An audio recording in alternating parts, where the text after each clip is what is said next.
Estamos iniciando a nossa aula número 262 do nosso curso de Filosofia Espírita e Interpretação dos Evangelhos segundo o Espiritismo. Nessas últimas aulas estamos estudando a saga de José. José, filho de Jacó, e que consta do livro Gênesis, capítulo 37, 12 a 19, versículos 12 a 19. Vamos entender as dificuldades por que José passa, já que ele vem sendo perseguido pelos seus irmãos. Como se sabe, Jacó tinha 12 filhos, inclusive José. Mas os outros irmãos perseguiam José, que era único, era o preferido do pai e o filho da maturidade, da velhice do pai, né? Era o caçula. Então vamos acompanhar essa tragédia, podemos dizer assim, familiar que José passa e a sua própria família também. José é então sequestrado. Gênesis 37, 12 a 19. E como foram os irmãos apacentar o rebanho do pai, em Siquém, perguntou Jacó a José: não apacenta teus irmãos o rebanho em Siquém, não apacentam? Vem, enviar-te-ei a eles, respondeu-lhe José. Eis-me aqui, Senhor.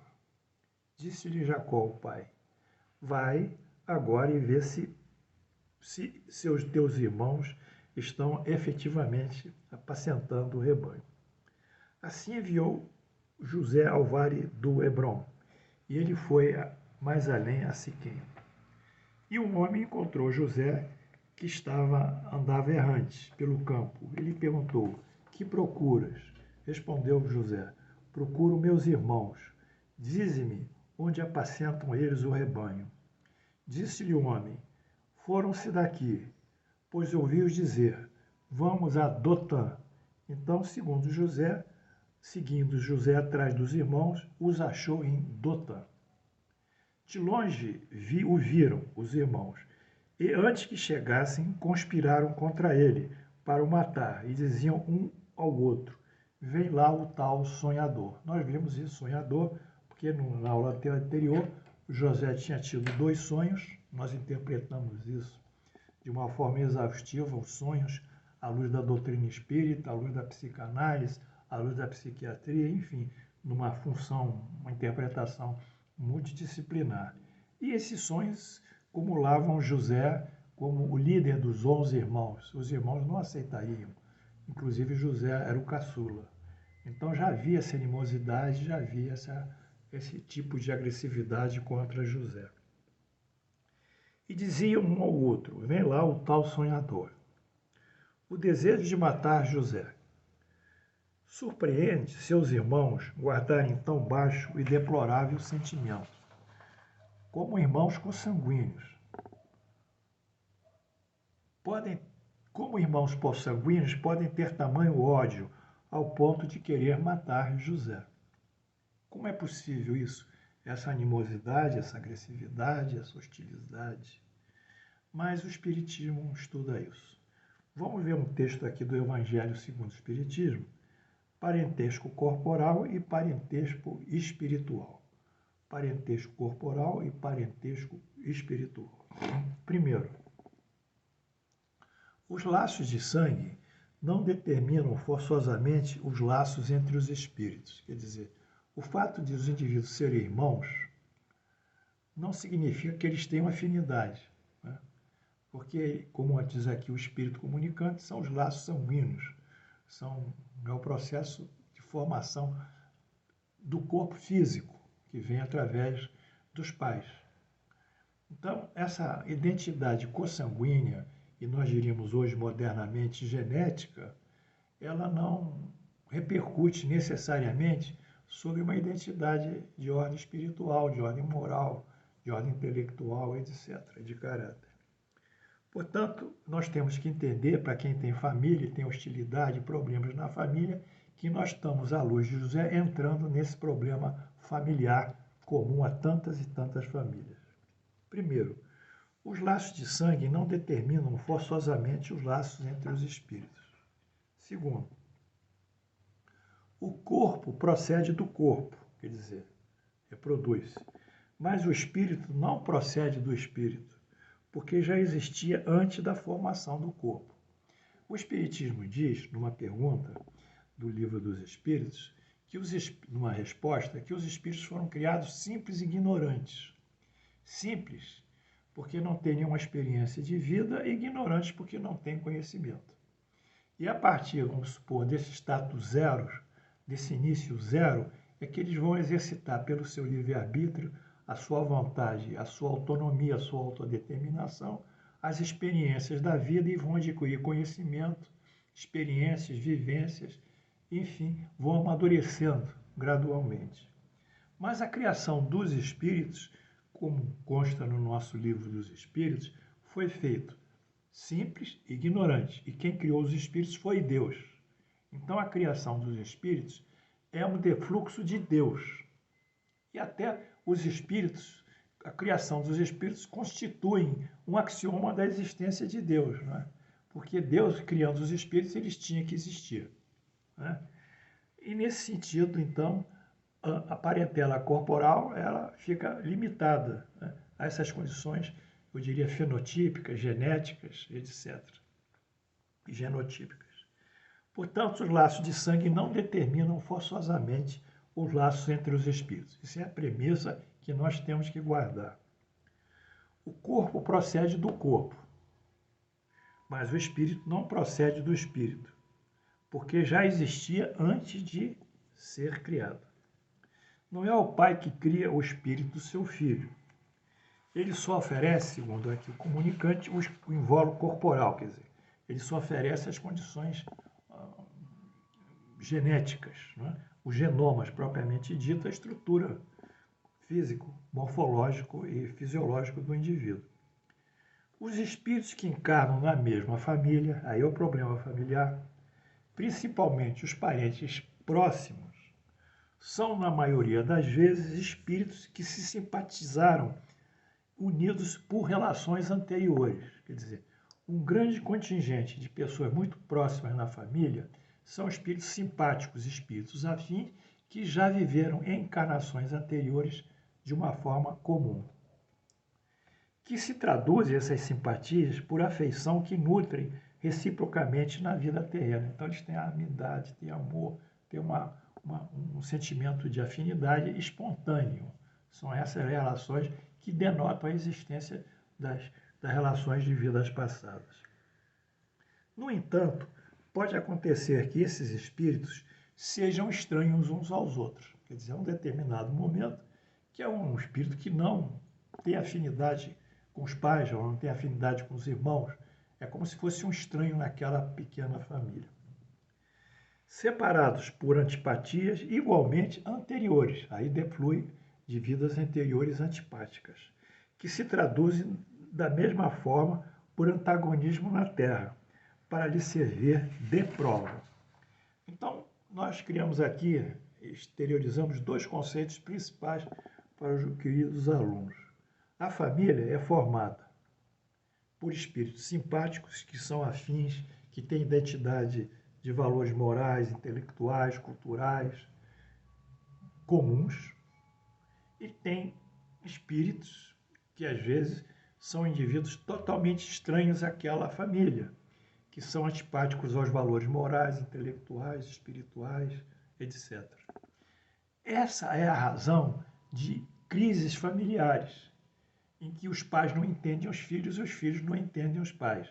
Mas vão muitos dizer, mas isso é a cultura, isso é o ambiente. Realmente a cultura vai se diferenciando, porque a relação pai e filhos, ela vai se modificando à medida que a cultura também se modifica. Na antiguidade, o pai era o patriarca, ele que dirigia aquela família. Ele tinha o poder da vida sobre os seus filhos e sobre as suas mulheres, porque na antiguidade até eles eram poligâmicos, isso na época de Abraão. Então, a família, a comunidade, a prole, dependia do patriarca e prostrava-se e submetidas à sua autoridade e à sua hierarquia patriarcal. Com a evolução dos tempos, embora a família tenha mantido essa estrutura básica pai, mãe e filhos, que é a estrutura natural da família, a família natural criada por Deus é constituída de pai, mães e filhos, estão ocorrendo modificações culturais. E essa relação dos filhos com os pais está sendo modificada. Então, muitos filhos também questionam os pais. Aí, não é um problema só espiritual, como Allan Kardec colocou, é um problema de ordem cultural, que se aduz a isso. Mas na base da relação familiar, na relação do parentesco familiar, existe justamente esse sentido de afinidade, que ninguém pode subtrair. Então, dentro desse contexto, eu fiz aqui um gráfico relativamente à reencarnação. Vamos estudar esse gráfico, porque eu tenho muito empenho em mostrar à luz da antipatia que os irmãos de José nutriam por ele. Eu quero ilustrar isso na relação que vocês têm com a sua parentela ou parentesco familiar. Quando o indivíduo reencarna, ele grava um parentesco. Nós temos que considerar o primeiro parentesco corporal, ou seja, os laços de sangue segundo Allan Kardec. E de acordo com a genética, a biologia atual, o genoma do indivíduo, quer dizer, o patrimônio genético do indivíduo, que recebe dos pais.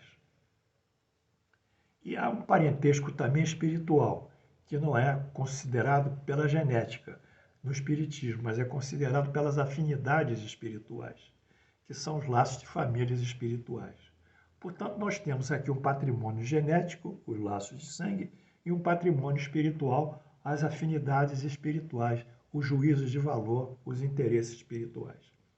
Os laços de sangue, eles podem formar espíritos simpáticos ou antipáticos, na medida que encarnam naquela família espíritos afins ou espíritos com dificuldade de relacionamento.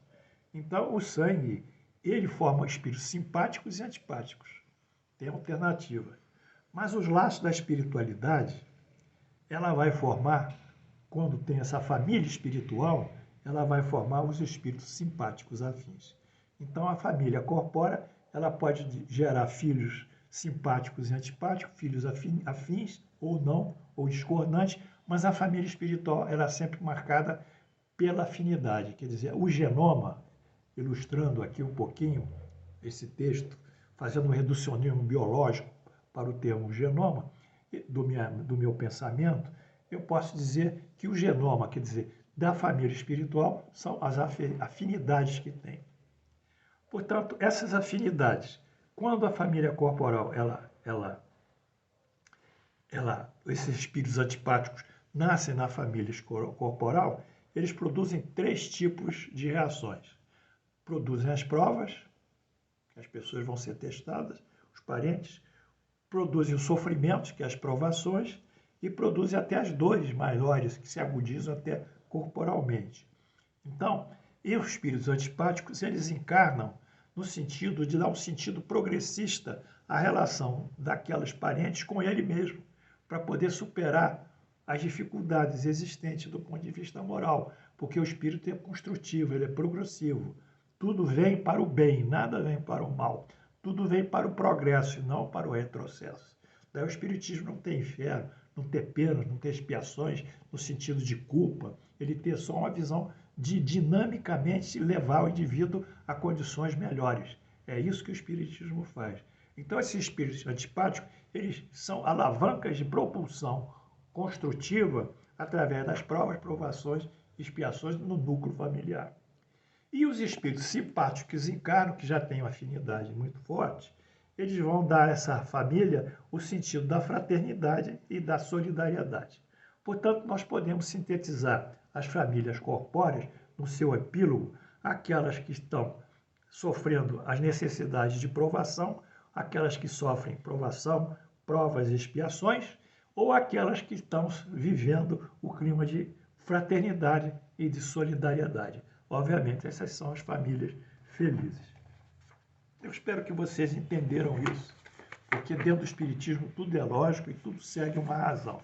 Não existem narrativas surpreendentes, existem fatos que são colocados, e em cima desses fatos são articulados argumentos sólidos, e esses fatos também são positivos, constam da literatura espírita, daí a minha aula está calcada realmente na literatura espírita. Eu não tenho opinião pessoal nem narrativas pessoais. O que eu faço, faço como um professor que estudou o ponto, estudou a matéria e transmite aos alunos para que eles progridam. Bem, mas vamos ver os verdadeiros laços de família, quer dizer, essa família de afinidade espiritual, que é essa que é a grande família que todos nós desejamos ter.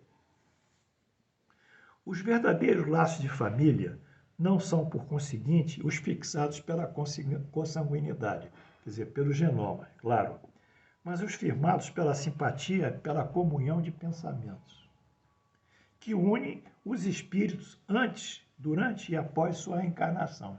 Quer dizer, essa afinidade está antes de encarnar, durante a encarnação e depois durante a desencarnação, quando volta para o mundo espiritual. De onde se segue que dois seres nascidos de pais diferentes, nasceu de João e nasceu de Paulo, porém podem ser mais irmãos pelos espíritos do que se fossem pelo sangue. Então são aquelas amizades, aquelas aproximações, aquela identidade de pares, né? Sejam mulheres, sejam homens, que têm essa afinidade muito forte. Eles podem atrair-se, procurar-se, sentirem prazer e estarem juntos. Essa é a nossa alegria, estar junto daqueles que nós amamos, né? Então, essa convivência solidária, fraterna, amorosa, para nós é sempre um sentimento de alegria. Eu, quando estou, às vezes, com pessoas que eu sou afim, eu fico, às vezes, vamos supor, vamos tomar um chopp. Às vezes eu fico sentado, parado, não falo nada. E outra pessoa não fala nada. Eu viajei com um amigo meu, que é cirurgião plástico, que é afim comigo, e não falamos nada no avião, chegamos, não falamos nada, na hora do café não falamos nada, só bom dia, mas nós estávamos bem. Não precisávamos falar. Estávamos já pré-verbalmente unidos pela sintonização dos pensamentos. Aliás, há muita fala indica realmente dificuldade de entendimento. Pouca fala indica facilidade de entendimento. Então, são pessoas que a gente está ao lado, que não precisa se manifestar ostensivamente e que a gente se sente bem só pela companhia, porque a gente sente que são pessoas afins conosco. Então, essa é o grande presente que Deus dá aos homens, que é o sentido da amizade e da fraternidade. Que o bom amigo é uma joia, uma pedra preciosa, difícil de encontrar, um amigo fiel, muito difícil. Então, eis aí as relações afetivas simpáticas dentro da moral e da proposta espírita. Esse problema moral que só o Espiritismo pode resolver, quer dizer, das dificuldades na família, das simpatias e antipatias. Só o Espiritismo pode resolver. Isso eu tirei de Kardec, o Evangelho segundo o Espiritismo, edição do Centro Espírita Leão Denis, Rio de Janeiro, ano 2000, páginas 386 e 377. Agora, voltando a José, foi isso que se deu com os irmãos de José. Eram todos diferentes dele. Eram espíritos adversários, moralmente diferentes e hostis. O antagonismo das vidas passadas atualizou-se ali na reencarnação como filiação comum do pai Jacó. Então, foi isso que nós queríamos passar a vocês. Nós estamos estudando José. Na próxima aula, nós estudaremos os irmãos prendem José, lançam ele num poço de água, mas depois passa uma caravana de mercadores e eles vendem o irmão para a caravana. Então, eu espero que essa aula de hoje adoce um pouco os sentimentos de vocês, adoce um pouco a tolerância, adoce um pouco a sensibilidade, eu diria, da afabilidade, da pacificidade em relação aos seus parentes próximos. E vocês deixem de reclamar tanto, se queixar tanto de incompreensão, de falta de solidariedade, de falta de afetividade, porque essa é a natureza deles. Essa é a natureza deles. eles justamente não são solidários, não são fraternos, não são companheiros, não apoiam vocês. Porque eles vieram aí já para não apoiar, para não ser solidário, para não acompanhar, e dar a vocês, então, um sentido que vocês possam vencer a ausência de solidariedade, a ausência de fraternidade, a ausência de companheirismo, a ausência de apoio e de, eu diria, de ajuda em momentos de crise. Quando vocês vencem isso, vocês são resilientes, e a doutrina espírita é interessada em mostrar a vocês que isso vem de vidas passadas, até a esposa, até o marido, acontece isso. Então vocês vão ter uma compreensão muito mais profunda, que se estende da vida atual ao mundo espiritual e retroage ao passado. Aí vocês vão ver aquela esposa, vão ver aquele marido de outra forma diferente. Você vai, puxa, ele é igual a mim, é diferente de mim, a minha esposa, o meu marido é diferente de mim, eu não tenho nada a ver com ele, eu estou casado há X anos, como é que eu fui casar com ele? Enfim, aí vocês vão entender que vocês casaram com ele para superar isso. Na próxima vida, vocês não vão mais casar, não precisarão, né? Então, tudo na vida espiritual tem um sentido construtivo, progressivo, otimista e, sobretudo, um sentido de esperança e de fé. Então, vamos caminhar, vamos superar essas dificuldades familiares, sem dizer assim, como dizem muitos que narram, eu vou fazer uma prece a Jesus e vou me modificar em relação à minha família. Se você não entender a dinâmica, como aqui foi colocado pelo professor Kardec, no Evangelho segundo o Espiritismo, e como em outras aulas eu vou colocar também, que consta no Livro dos Espíritos, se vocês não entenderem a dinâmica disso, a movimentação, a origem e o sentido disso, vocês vão continuar rezando. Vocês acham que a prece vai resolver. A prece vai atenuar os seus sentimentos de rejeição, mas não vai resolver o problema, porque o problema só é resolvido quando vocês conseguem articular as equações, quando vocês conseguem saber como vai resolver aquele teorema ou aquele problema, aquela razão. Então, pela inteligência vocês resolvem, mas pela oração vocês não resolvem. Por isso que aí está cheio de gente recomendando você prece sobre prece, prece de tudo. A prece realmente é necessária, mas quando a prece está calcada aqui no que nós falamos, essa inteligência criadora de Deus, a prece nossa sobe. Aí a nossa fé se sobrepõe à fé raciocinada, que é a fé da razão espírita, ela se coloca, a fé inata a nós, e as duas formam um somatório e a fé se potencializa. Aí vocês começam a receber a inspiração, como decidir esse problema, como resolver essa situação crítica. Aí vem a inspiração, não como milagre, mas como merecimento de vocês, porque a justiça de Deus é muito precisa e muito providente. Então eu apelo sempre à razão, para a lógica, para o conhecimento e para que vocês consigam me acompanhar, eu acompanhar vocês, nesse sentido construtivo que a inteligência finalista do Espiritismo nos propõe. Que Deus, então, nos abençoe. Eu espero que, sinceramente, que vocês tenham aprendido comigo, na teoria, a inteligência das dissensões familiares, que esse poderia ser um tema de aula para chamar mais público, mas eu coloquei isso dentro da doutrina espírita como parentesco corporal e parentesco espiritual. Que Jesus nos abençoe, que tenhamos muita paz e, sobretudo, saúde. Que Deus esteja conosco.